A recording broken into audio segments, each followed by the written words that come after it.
Hi అండి, అందరికీ నమస్తే. అందరికీ శ్రావణ శుక్రవార శుభాకాంక్షలు అండి. వరలక్ష్మి వ్రతం శుభాకాంక్షలు కూడా అందరికీ. సో అందరూ పూజ మంచిగా చేసుకున్నారని అనుకుంటున్నాను. నేనైతే నాకు నచ్చిన విధంగా కొద్దిగా సింపుల్గానే పూజ అనేది చేసుకున్నానండి. లక్ష్మీదేవి పటాన్ని అలంకరించి నెక్స్ట్ 4 రకాల ప్రసాదాలు కూడా వండి దేవుడికి నైవేద్యంగా పెట్టాను. నా చిన్ని పూజా మందిరం అండి, ఎలా ఉందో కామెంట్ చేయండి. అండ్ నెక్స్ట్ మేము ఇక్కడ పూజ అన్నీ అయిన తర్వాత దేవుడు ఆశీర్వాదం అన్నీ తీసుకున్న తర్వాత మేము వాయినాల కోసం అనుకొని కొంతమంది ఇంటికి అయితే వెళ్ళామండి. వాళ్ళందరూ నాకు ముందు రోజే పిలిచారు. సో వీళ్ళందరూ ఇక్కడ మాతో పాటు ఉండేవాళ్ళు. సో వేరు వేరు దగ్గరికి అయితే షిఫ్ట్ అయ్యారండి. వాళ్ళందరి ఇంటికి వెళ్ళి వాయినాలన్నీ తీసుకున్నాము. అక్కడ నుండి మేము అష్టలక్ష్మి గుడికి అయితే వెళ్ళామండి.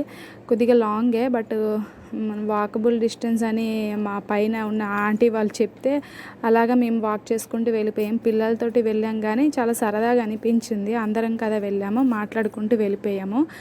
కానీ ఆ రోజు అయితే ఫుల్ రష్గా అయితే ఉందండి. గుడి ప్రాంగణం కూడా చాలా బాగుంది. సో మాకు చాలా టైం పట్టింది. ఈలోపు మేము 50 రూపీస్ ఏదైతే ఎంట్రీ టికెట్స్ ఏ ఉంటుందో దాన్ని తీసుకుంటూ గుడి లోపలికైతే వెళ్ళామండి. సో అక్కడికి వెళ్ళిన కూడా 50 రూపీస్ టికెట్ కూడా చాలా పెద్ద లైన్లో ఉందండి. అక్కడికి వెళ్ళాక నెక్స్ట్ ప్రాసెస్ ఏదైతే ఉందో కొబ్బరికాయలు కొట్టడాలు ఇవన్నీ కూడా గుడి బయట ఇవన్నీ జరిగాయండి. లోపలికి అయితే ఎలో లేదు. సో ఇవన్నీ అక్కడ చేసిన తర్వాత ఇక్కడ మా పాప వాళ్ళ ఫ్రెండ్ని చాలా రోజులకి మీట్ అయింది. తన పేరు స్వరణి. సో తను కూడా చాలా హ్యాపీ అనిపించింది. నెక్స్ట్ మా పాప వాళ్ళ ఫ్రెండ్ కూడా చాలా హ్యాపీగా ఫీల్ అయిందండి.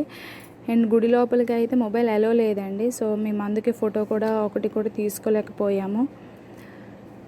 అక్కడ నుండి వచ్చాక ఇక్కడ కుంకుమ ఇవన్నీ పెడుతుంటే అవన్నీ తీసుకున్నాము. అండ్ మా పాపకు కూడా ఇవన్నీ పెట్టారండి. అండ్ మా పాప వేసుకున్న డ్రెస్ అయితే చాలా బాగుందని చాలామంది చెప్పారు.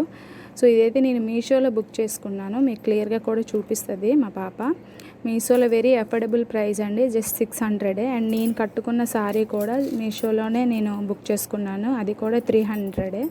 ఫ్యాబ్రిక్ కూడా చాలా బాగుందండి. అస్సలు మనము నమ్మలేము 300కి ఇంత మంచి క్వాలిటీలో వస్తుందని.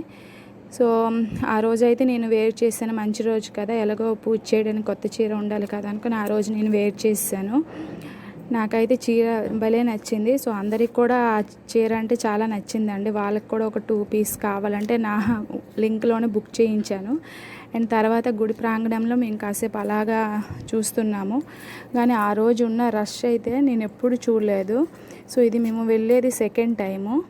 కానీ టెంపుల్ మాత్రం చాలా బాగుందండి. చాలా పీస్ అనిపించింది అక్కడ. సో మేమందరం చాలా రోజులు కలిసాం కదా, కాసేపు అక్కడ ఉండి వెళ్దామని అనుకున్నాము. సో ఈలోపు కొన్ని స్నాప్స్ కూడా తీశారు. ఇక్కడ మా పాప ఫోజ్ అనేది ఇస్తుందండి. ఇవ్వండి ప్రాంగణం మొత్తం మీకు చూపిస్తున్నాను. ఇక్కడ ప్రాంగణం అయితే చాలా పెద్ద స్పేస్లో అయితే ఉందండి. సో ఇక్కడ మేము అందరం కూర్చొని కొన్ని సెల్ఫీస్ కొన్ని కబుర్లు అయితే చెప్తున్నాము. చాలా రోజులకు అందరం కలిసాం కదా. సో ఆడవాళ్ళు ఎక్కడున్నా కూడా మాటలు అనేది కామనే కదా, దేవుడి గురించి మాట్లాడడం తప్ప అందరి గురించి మాట్లాడుకుంటారు. సో అందరం ఇలా మాట్లాడుకున్న తర్వాత ఇక్కడ మాకు తెలిసిన వాళ్ళు కూడా ఒకరు కనిపించారండి. వాళ్ళని కూడా మేము పలకరించాము. మొత్తానికి అయితే మాకు గుడి ట్రిప్ అనేది చాలా నచ్చిందండి. ట్రిప్పే జస్ట్ అలా వాక్ చేసుకుంటూ వెళ్ళాం కదా, మాకేం అనిపించలేదు. నెక్స్ట్ కొన్ని ఫొటోస్ ఇవన్నీ తీసుకున్న తర్వాత మేమైతే బయలుదేరడానికి రెడీ అవుతున్నాము. అండ్ ఇంకో టెంపుల్ కూడా వెళ్ళాం, అక్కడ కూడా ఫోటోలు